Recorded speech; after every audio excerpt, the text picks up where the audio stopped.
Hello आशा करो सकलो भाले आसा। आज आमी क्लास 7 गणितर डाटा इंटरप्रिटेशन बा तथ्य व्यवहार आमी पाठটো পঢ়িবলৈ লৈছো। এতিয়া এই পাঠটো পঢ়িবলৈ যাওঁতে মই বেছি সময় নলওঁ, ডাইৰেক্ট পইণ্টলৈ আহোঁ যে আমি কেইটামান কথা শিকিব লাগিব, কেইটামান পইণ্ট আমি জানিব লাগিব। আমি টপিক ৱাইজ পঢ়িম। পইণ্টটো হ'ল প্ৰথম পইণ্টটো হ'ল প্ৰসাৰ বা ৰেঞ্জ। প্ৰসাৰ বা ৰেঞ্জ কাক কোৱা হয়, হয়নে? ৰেঞ্জ ক'ব মই তাত তোমালোক উদাহৰণ দিছোঁ। ছাপোজ সংখ্যা কেইটামান দি দিছোঁ, 1 পৰা 20 লৈ সংখ্যা কেইটামান দিছোঁ। প্ৰথমতে চিৰিয়েলি দিওঁ। ছাপোজ 1 পৰা 10 লৈ শিকাওঁ। 1 2 3 4 5 6 7 8 9 10। তোমালোকে দেখিছা সংখ্যা 1 পৰা 10 লৈকে আছে। এই 1 পৰা 10 লৈ যেতিয়া সংখ্যাখিনি থাকে তেতিয়া আমি কি চাম? চিৰিয়েলি দিছোঁ। ঊৰ্ধ্বক্ৰম আৰু অধক্ৰম দুটাত থাকিব পাৰে। এতিয়া মই চিৰিয়েল দিছোঁ, সৰুৰ পৰা ডাঙৰলৈ দি দিছোঁ। এতিয়া ইয়াত তোমালোকে এটা কথা মন কৰিব লাগিব, ইয়াত আটাইতকৈ সৰু সংখ্যাটো কি? কিতাপৰ উদাহৰণ মই দিম। আটাইতকৈ সৰু সংখ্যাটো কি? এইটো 1। আৰু আটাইতকৈ ডাঙৰ সংখ্যাটো কি? 10। যেতিয়া তোমাক কি উলিয়াব দিয়ে, যেতিয়া তোমাক প্ৰসাৰ বা ৰেঞ্জ উলিয়াব দিয়ে, তেতিয়া আমি কি কৰিম? আটাইতকৈ ডাঙৰ সংখ্যাটো বা আটাইতকৈ সৰু সংখ্যাটো বিয়োগ কৰি দিম। 10 পৰা 1 গ'লে কি? 9। দেখিছা? এইটো চিধা চিধি কথা। আৰু ইন কেছ আমাৰ যদি খেলি মেলি কৰি দিয়া থাকে, ছাপোজ 2 4 7 3 5 9 11 12 আৰু 6। ইয়াত তোমালোকে তুমি দেখিছা অংকখিনি আমাৰ কি কৰি দিয়া আছে? সংখ্যা কেইটা আমাৰ খেলি মেলি কৰি দিয়া আছে। যেতিয়া খেলি মেলি কৰি দিয়া থাকিব তেতিয়া আমি কি কৰিম? যেতিয়া খেলি মেলি কৰি দিয়া থাকিব আমি কি কৰিম? প্ৰথমতে সংখ্যা কেইটা এৰেঞ্জ কৰিম। সকলো সংখ্যা থাকিব লাগিব দেই। 2 4 5 6 7 8 9 8 9 10 11 12। ঠিক আছে। সংখ্যাখিনি খেলি মেলি কৰি দিয়া সবচে ফাৰ্ষ্ট আমি কি কৰিম? সংখ্যাখিনি এৰেঞ্জ কৰিম। যেটা আটাইতকৈ সৰু সংখ্যাটো 2, তাৰপিছত 3 আছে, কাটি যাম 3, তাৰপিছত কি আছে 4 লিখিলো, তাৰপিছত কি আছে 5 লিখিলো, তাৰপিছত কি আছে 6 লিখিলো, তাৰপিছত কি আছে 7 লিখিলো, তাৰপিছত কি আছে 8 লিখিলো, তাৰপিছত কি আছে 9 লিখিলো, তাৰপিছত 10 লিখিলো, 11 লিখিলো আৰু 12 লিখিলো। আমি এৰেঞ্জ কৰিলো সৰু পৰা ডাঙৰলৈ। এতিয়া ইয়াত আটাইতকৈ ডাঙৰ সংখ্যাটো কি হয়? 12 আৰু আটাইতকৈ সৰু সংখ্যাটো হয় কি? 2। গতিকে যেতিয়া মোক প্ৰসাৰ বা আমাক ৰেঞ্জ উলিয়াব দিব তেতিয়া মই কি কৰিম? আটাইতকৈ ডাঙৰ সংখ্যাটো পৰা আটাইতকৈ সৰু সংখ্যাটো বিয়োগ কৰি দিম। 12 পৰা 3 গ'লে থাকিল 9। গতিকে মোৰ ৰেঞ্জ বা প্ৰসাৰ মোৰ কি হ'ব? 9 হ'ব। এতিয়া ধুনীয়াকৈ ভিডিঅ'টো পজ কৰি তোমালোকে বহিত টুকি লোৱা। এতিয়া আমি কিতাপৰ উদাহৰণ দুটামান শিকিম।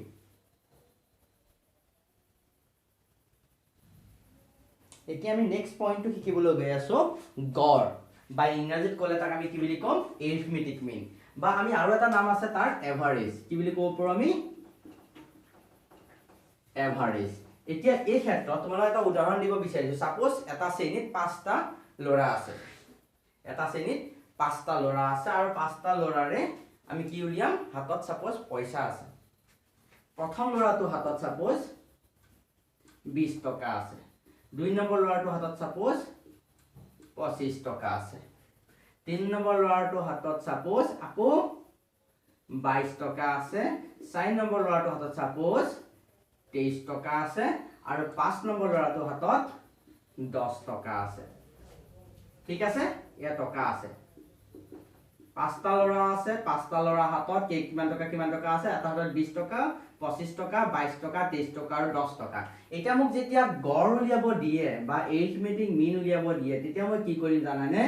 মোৰ হাতত কিমান টকা আছে মুঠ টকাখিনি মই যোগ কৰিব লাগিব। ইয়াত এটা ভগ্নাংশ আছে, ওপৰত কি থাকিব? আমি কি কৰিম? মুঠখিনি গোটেইখিনি প্লাস কৰিব লাগিব। এতিয়া ইয়াত কি হ'ব? মোৰ 20 টকা, 25 টকা, 22 টকা, 23 টকা আৰু শেষত আছে 10 টকা। আৰু কিহেৰে হৰণ কৰিম জানানে?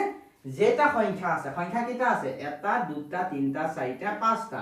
যেটা সংখ্যা থাকে সেই সংখ্যাৰে আমি কি কৰিম? তাক হৰণ কৰিম। এতিয়া ইয়াত কিমান হ'ব চোৱাচোন? এইটো 20, 20 45, ইয়াৰ পৰা কিমান আহিছে চোৱাচোন? ইয়াতো 45 আহি আছে, ইয়াত 45, ইয়াত 45, 90, 90 আহে 100। কিমান আহি গ'ল? মুঠ 100। তাক কিহেৰে হৰণ কৰিম? 5 যেতিয়া 5 এৰে হৰণ কৰি মোৰ কি হ'ব 5 আৰু ইয়াক কাটিম 5 দুগুণ 10 5 শূন্য 0 গতিকে গড় কিমান ওলাব মোৰ ইহঁতৰ হাতত গড় টকা কিমান টকা আছে 20 টকা এইটো পজ কৰি পেলাই লিখি লম আকৌ এবাৰ কৈছো 5টা ল'ৰা আছিলে সকলোৰ হাতত বেলেগ টকা আছিল 20 টকা 25 টকা 22 টকা 30 টকা 10 টকা এতিয়া এই সিহঁতৰ যে গড় পইচা টকা উলিয়াব দিয়ে তেতিয়া মই কি কৰিম প্ৰথমতে ওপৰত ভগ্নাংশটোৰ ওপৰত মই কি লিখিম গোটেই কেইটা টকা মই যোগ কৰিম আৰু তাক কিহেৰে হৰণ কৰিম যেটা সংখ্যা আছে এটা দুটা তিনটা চাৰিটা পাঁচটা ল'ৰা আছিল 5 এৰে হৰণ কৰিলো গড় পইচা মই পাই গ'লে কি টকা হ'ল 20 টকা এটা পজ কৰি ল তাৰপিছত মই নেক্সট এক্সাম্পল আৰু এটা দি আছো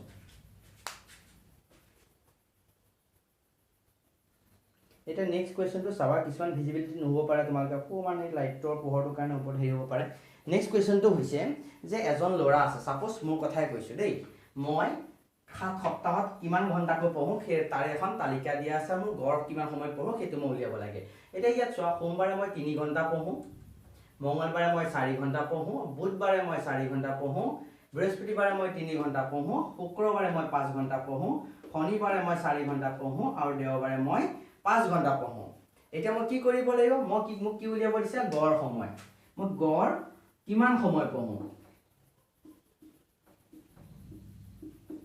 মই গড় কিমান সময় পঢ়ো তেতিয়া মই কি কৰিব লাগিব কৈছো আটাইকেইটা সংখ্যা মই যোগ কৰিম আটাই সময়খিনি গুটিখিনি সময় মই যোগ কৰিব লাগিব কি আছে 3 যোগ 4 যোগ 4 সোমবাৰে 3 মঙ্গলবাৰে 4 ঘণ্টা বুধবাৰে 4 ঘণ্টা বৃহস্পতিবাৰে 3 ঘণ্টা শুকুৰবাৰে 5 ঘণ্টা শনিবাৰে 4 ঘণ্টা আৰু দেওবাৰে আকৌ 5 ঘণ্টা ঠিক আছে আৰু কেইটা সংখ্যা আছে বা কেইটা বাৰ আছে 1 2 3 4 5 6 7 গতিকে কি হৰে হৰণ হ'ব 7 এৰে হৰণ হ'ব দেই এতিয়া ইয়াত কিমান হ'ব 3 4 7 7 4 11 11 3 14 14 5 19 19 4 23 23 5 28 28 ঘণ্টাক মই 7 ৰে যেতিয়া হৰণ কৰিম 7 কিমান গুণ 28 4 গতিকে মোৰ গড় সময় মই কিমান পঢ়ো গড় সময় মই কিমান পঢ়ো 4 ঘণ্টা এটা লিখি লোৱা ধুনীয়াকৈ ভিডিওটো পজ কৰি পেলাই এইটো লিখি লোৱা এতিয়া আমি অনুশীলনী লৈ যাম আৰু বেলেগ টপিক এটা আমি নেক্সট ক্লাছত কৰিম এতিয়া আমি ডাইৰেক্ট অনুশীলনীলৈ গৈছো তাৰ মাজত অনুশীলনীত মুঠতে 10টা নে 12টা প্ৰশ্ন আছে তাৰে মই 5টা কৰি দিম বাকি যোন কেইটা নোৱাৰা মোক ক'ব পাৰা বাকি মই কৰি দিয়া উপৰিও তোমালোকে এইখিনি বাকিখিনি চেষ্টা কৰিবা এটা অনুশীলনী মই প্ৰশ্নটো লিখি দিও অনুশীলনী 3.1 এৰ প্ৰথম প্ৰশ্নটো আমাক কৈছে যে প্ৰথম 10টা স্বাভাৱিক সংখ্যা গড় আৰু প্ৰসাৰ নিৰ্ণয় কৰা গতিকে স্বাভাৱিক সংখ্যা কি আছিল আমাক কোৱাচোন আমাক স্বাভাৱিক সংখ্যা বিলা আমি লাষ্ট ক্লাছত কৰিছিলো বা ক্লাস 6 তো কৰি আইছো স্বাভাৱিক সংখ্যা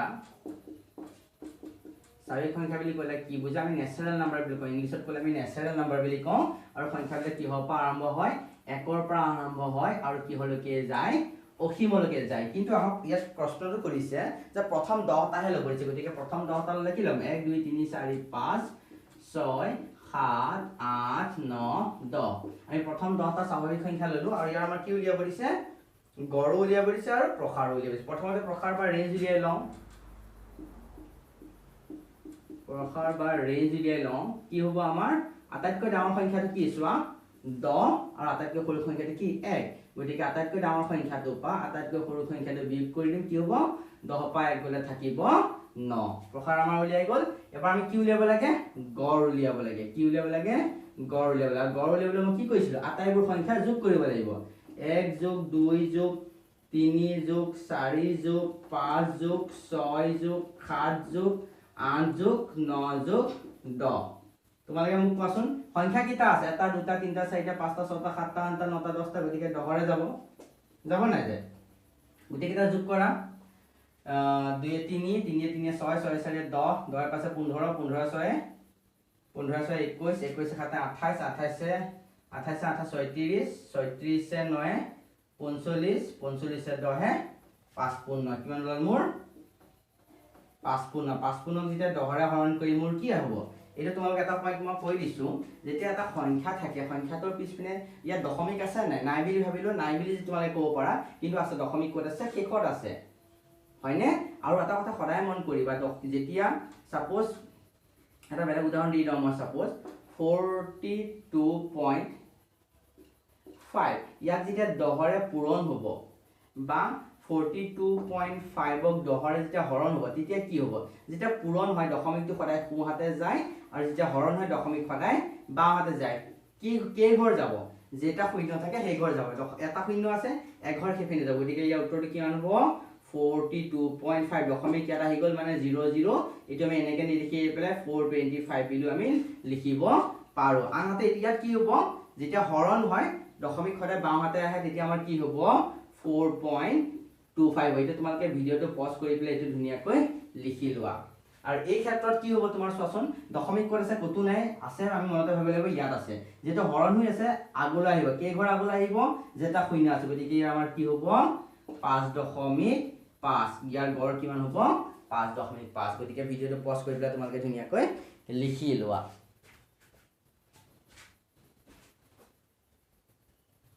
এটা মোৰ নেক্সট কোৱেশ্চনটো মন কৰিবা নেক্সট কোৱেশ্চন তোমালোকে ভালদৰে মন কৰিবা যে ইয়াত কৈছে কোৱেশ্চনটো কোৱেশ্চন নম্বৰ 3 এজন ছাত্ৰই যোৱা মূল্যায়নত লাভ কৰা নম্বৰৰ তালিকা তলত দিয়া ধৰণৰ নম্বৰ তালিকা তলত দিয়া ধৰণৰ দিয়া আছে আৰু নম্বৰসমূহ কিহৰ ভিতৰত পাইছে জানানে এই গুটে 75 75 73 82 82 69 এইবিলাক যিমান নম্বৰ পাইছে 100ৰ ভিতৰত পাইছে মানে 100ৰ ভিতৰত 75 এনেকে পাইছে বুজি পাইছে নে 100ৰ ভিতৰত পোৱা নম্বৰৰ তালিকা দিয়া আছে এতিয়া আমাক কি কৈছে আমাক কৈছে যে নম্বৰসমূহৰ গড় নিৰ্ণয় কৰা কি কৈছে নম্বৰসমূহৰ গড় নিৰ্ণয় কৰা এতিয়া চাবা আমাৰ যেতিয়া গড় উলিয়াম আমি যেতিয়া গড় উলিয়াম তেতিয়া আমি কি কৈছিলো মই নম্বৰসমূহৰ মুঠ উলিয়াম যোগ কৰিম গোটেইখিনি নম্বৰ গোটেইখিনি নম্বৰ যেতিয়া যোগ কৰিম তোমালোকে কি কৰিবা 75 74 71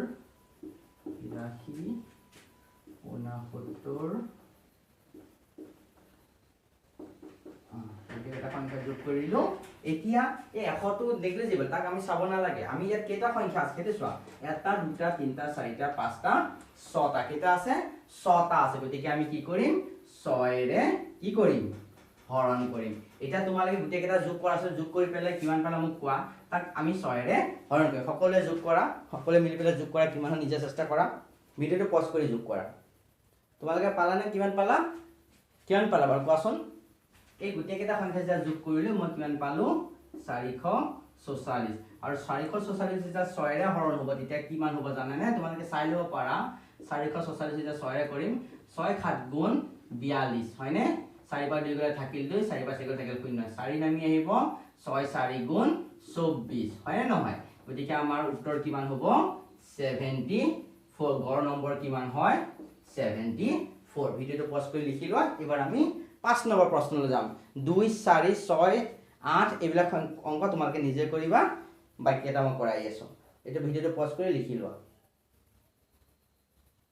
এতিয়া আমি নেক্সট কোৱেশ্চনটো লৈ যাম নেক্সট কোৱেশ্চনটো হৈছে এজন ক্ৰিকেট খেলুৱৈয়ে 8টা ইনিংছত তলত দিয়া ধৰণে স্কোৰ কৰিছে মানে ৰান কৰিছে 77 41 101 46 59 136 আৰু 47 8টা ইনিংছত বেলেগ বেলেগ ৰান কৰিছে প্ৰশ্নটো হ'ল খেলুৱৈজনৰ গড় স্কোৰ উলিওৱা যেতিয়া গড় স্কোৰ উলিয়াই তেতিয়া আমি কি কৰিম কোৱাচোন যেতিয়া আমি গড় স্কোৰ উলিয়াম তেতিয়া আমি কি কৰিম গুটে কেটা ৰান আৰু গুটে কেটা ইনিংছত 8খন ইনিংছত কিমান ৰান কৰিছে গুটে কেটা আমি কি কৰিম যোগ কৰিম 77 plus 41 plus 101 plus 46 plus 59 plus 1 plus 36 plus 47 হয়নে কেটা ইনিংছত কৰিছে এটা দুটা তিনটা চাৰিটা পাঁচটা ছটা সাতটা আঠটা গতিকে আমি কিহেৰে হৰণ কৰিম 8 ৰে হৰণ কৰিম এতিয়া তোমালোকে এইকেটা যোগ কৰি পেলাই কিমান পালা মোক কোৱা তাক আমি 8 ৰে যোগ হৰণ কৰিম আমি কিহেৰে হৰণ কৰিম 8 ৰে হৰণ কৰি তোমালোকে ভিডিওটো পজ কৰি পেলাই টোটাল কিমান হ'ল কোৱা আমি ইয়াত কিমান পাও উপৰকেটা যোগ কৰিলে মই যোগ কৰি থৈছো 408 408 ক 8 ৰে ডিভাইড কৰিম আৰু যেতিয়া 408 ক 8 ৰে ডিভাইড কৰা হয় তেতিয়া একদম খুব সহজৰে 8 ৰে হৰণ হৈ যায় চাওচোন 8 5 গুণ 40 কি নামিব 8 নামিব 8 এগুণ 8 গতিকে তেওঁৰ গড় স্কোৰ কিমান হৈ গ'ল 51 বা আমি কি বুলি কম 51 ভিডিওটো পজ কৰি পেলাই তোমালোকে ধুনিয়াকৈ লিখি লোৱা আশা কৰো বুজি পাইছা যদি বুজি পাইছা কমেন্ট সেকশনত তোমালোকে লাইক শেয়াৰ কৰিবা আৰু তোমালোকে যিমান পাৰা নিজৰ ফ্ৰেণ্ডলৈ এইটো শ্বেয়াৰ কৰিবা দেই। এতিয়া আমি নেক্সট কুৱেশ্যনটোলৈ যাওঁ। 6 নম্বৰ কুৱেশ্যন, 7 নম্বৰ কুৱেশ্যনটো তোমালোকে নিজে কৰিবা। কিতাপৰ ওপৰত ভিডিঅ' থোৱাৰ কাৰণে হিলি থাকে অলপ, একো নাই। কুৱেশ্যন নম্বৰ 6 টো চোৱা। 7জন ল'ৰাৰ ওজন ক্ৰমে 36, 32, 30, 28, 32, 33 আৰু 26 কিলোগ্ৰাম হৈছেনে? 7জন ল'ৰাৰ ওজন ক্ৰমে 36, 32, 30, 28, 32, 33 আৰু 26 কিলোগ্ৰাম। এতিয়া আমাক কৈছে 7জন ল'ৰা আছে, তেওঁলোকৰ কিমান ওজন দি থোৱা আছে ওজনটো। আমাক কৈছে প্ৰথম প্ৰশ্ন, ল'ৰা কেইজনৰ ওজনৰ গড় নিৰ্ণয় কৰা। ল'ৰা কেইজনৰ ওজনৰ গড় নিৰ্ণয় কৰা। যেতিয়া মই গড় উলিয়াম তেতিয়া মই কি কৰিব লাগিব? গোটেই কেইটা ওজন মই যোগ কৰিম। 36, 32, 30, 28, 32, 33 আৰু 26। আৰু কেইটা সংখ্যা আছে? যেহেতু আমাৰ 7জন আছে বুলি কৈছে, 1 2 3 4 5 6 7, মই কিহৰ হৰণ কৰিম? 7 এৰে হৰণ কৰিম। এতিয়া তোমালোকে ভিডিঅ'টো পজ কৰি পেলাই গোটেই কেইটা যোগ কৰা, তাক 7 এৰে হৰণ কৰি মোক কোৱা কিমান পালা। ভিডিঅ'টো পজ কৰি লোৱা, পজ কৰি পেলাই তোমালোকে ধুনীয়াকৈ যোগ কৰি পেলাই উলিওৱা। ঠিক আছে, তোমালোকে কিমান পালা মোক কোৱা এতিয়া। গোটেই কেইটা যোগ কৰি পেলাই কিমান পালা? এই গোটেই সংখ্যা কেইটা যোগ কৰি পেলাই কিমান পালা তোমালোকে? 217 পালা। 217 7 এৰে যেতিয়া হৰণ কৰিম মই কিমান পাম কোৱাচোন? 7 এৰে 21 কাটিলে 7 3 গুণ 21, 7 গুণ 7, গতিকে তোমালোকে গড় ওজন কিমান পালা? 31 কিলোগ্ৰাম। নেক্সট প্ৰশ্নটো চোৱা। 30 কিলোগ্ৰামতকৈ বেছি ওজনৰ কিমানজন ল'ৰা আছে? 30তকৈ বেছি ওজনৰ ল'ৰা কিমান আছে? 36 টো বেছি, 32 টো বেছি, 30তকৈ বেছি কৈছে। 30তকৈ বেছি মানে 30তকৈ বেছি 30 নহয় কিন্তু। এই 32 বেছি, এইটো 33 বেছি, গতিকে কেইটা আছে? 1 2 3 4টা। গতিকে 30 কিলোগ্ৰামতকৈ বেছি ওজনৰ ল'ৰা কেইটা আছে? 4জন। নেক্সট কুৱেশ্যনটো চোৱা। 25 কিলোগ্ৰামতকৈ কম ওজনৰ ল'ৰা ওপৰৰ তালিকাত আছেনে? 25তকৈ তলত আছে নেকি? প্ৰথম কথা 25 আছেনে? যিহেতু ইয়াত 25 নাই, 25ৰ তলত ওজনত 25 কিলোগ্ৰামৰ তলৰ ওজনৰ ল'ৰা নাথাকে, গতিকে 0 বুলি লিখিব পাৰোঁ বা আমি নাই বুলি লিখা। ভিডিঅ'টো পজ কৰি তোমালোকে এইটো লিখি লোৱা। তাৰপিছত আমি নেক্সট কুৱেশ্যনটোলৈ যাম। আশা কৰোঁ বুজি পাইছা। যিমান পাৰা ভিডিঅ'বোৰ শ্বেয়াৰ কৰিবা হা, ছাবস্ক্ৰাইব কৰি থবা। যেতিয়া মই নতুন ভিডিঅ' তোমালোকৰ ক্লাছৰ কৰাম তেতিয়া তোমালোকৰ হাতলৈ অট'মেটিক লিংকবোৰ আহি যাব। আশা কৰোঁ তোমালোকে সকলোৱে ছাবস্ক্ৰাইব কৰিবা চেনেলটো। এতিয়া আমি কুৱেশ্যন নম্বৰ 8লৈ যাওঁ। 8 নম্বৰ প্ৰশ্নলৈ আহিছোঁ। 8 নম্বৰ প্ৰশ্নত দুটা প্ৰশ্ন আছে, 1 আৰু 2। 1টো আগতে কৰি লওঁ। প্ৰশ্নটো হ'ল, প্ৰাথমিক বিদ্যালয় এখনত শ্ৰেণীসমূহত ছাত্ৰ ছাত্ৰীৰ সংখ্যা তলত দিয়া ধৰণে এই তালিকাত দিয়া আছে। প্ৰথম শ্ৰেণীত 26 জন আছে, দ্বিতীয় শ্ৰেণীত 32 জন আছে, তৃতীয় শ্ৰেণীত 34 জন আছে, চতুৰ্থ শ্ৰেণীত 28 জন আছে আৰু পঞ্চমমান শ্ৰেণীত 30 জন আছে। গতিকে মোৰ প্ৰশ্নটো হ'ল, বিদ্যালয়খনত শ্ৰেণীসমূহৰ ছাত্ৰ ছাত্ৰীৰ গড় সংখ্যা নিৰ্ণয় কৰা। ছাত্ৰ ছাত্ৰীৰ গড় সংখ্যা কিমান হ'ব? মই আগতে শিকাইছোঁ তোমালোকক, যেতিয়া আমাক গড় উলিয়াব দিয়ে আমি সমূহ ছাত্ৰ ছাত্ৰীৰ সংখ্যাবোৰ যোগ কৰিম। সমূহ মুঠ ছাত্ৰ ছাত্ৰীৰ সংখ্যা কিমান? মুঠ ছাত্ৰ ছাত্ৰীৰ সংখ্যা হ'ল 26 যোগ 32 যোগ 34 যোগ 28 যোগ 30। আৰু কিহেৰে হৰণ কৰিম? যিহেতু 5টা শ্ৰেণী আছে, প্ৰথম মান, দ্বিতীয় মান, তৃতীয় মান, চতুৰ্থ আৰু পঞ্চম মান, 5টা শ্ৰেণী আছে, গতিকে মই কিহেৰে হৰণ কৰিম? 5ৰে হৰণ কৰিম। আৰু তোমালোকে ভিডিঅ'টো পজ কৰি পেলাই এইকেইটা যোগ কৰি ল'বা। যোগ কৰাৰ পিছত তোমালোকে কিমান পাবা নিজে কৰিবা দেই যোগটো। মই কৰি দিছোঁ বাৰু। এতিয়া আমি কিমান পাম? 150 পাম, 150 পাম। 150ক যেতিয়া 5ৰে হৰণ কৰিম মই কি পাম? 5ৰে 5 3 গুণ 15, 5 0 গুণ 0, গতিকে আমাৰ ছাত্ৰ ছাত্ৰীৰ গড় সংখ্যা কিমান হ'ব? 30 জন হ'ব। ভিডিঅ'টো পজ কৰি পেলাই তোমালোকে এইটো লিখি লোৱা। আমি 2 নম্বৰ প্ৰশ্নলৈ যাম। 8ৰ 2 নম্বৰ প্ৰশ্নলৈ যাম। এতিয়া আমি 8 নম্বৰৰ 2 নম্বৰ প্ৰশ্নলৈ যাওঁ আৰু আজি দিনটোৰ শেষৰ প্ৰশ্নটোলৈ আমি যাব বিচাৰিছোঁ। 2 নম্বৰ প্ৰশ্নটো কৈছে, প্ৰথম সাময়িকীৰ পিছত দ্বিতীয় আৰু পঞ্চম শ্ৰেণীত ক্ৰমে 3 জন আৰু 2 জন ছাত্ৰ ছাত্ৰী নতুনকৈ নামভৰ্তি কৰিলে। প্ৰথম মূল্যায়নৰ পিছত কোন শ্ৰেণীত নতুনকৈ নামভৰ্তি কৰিছে? দ্বিতীয় শ্ৰেণীত আৰু পঞ্চমমান শ্ৰেণীত কেইজনকৈ বাঢ়িছে? 3 জনকৈ আৰু 2 জনকৈ। মানে দ্বিতীয় শ্ৰেণীত কি যোগ হৈছে?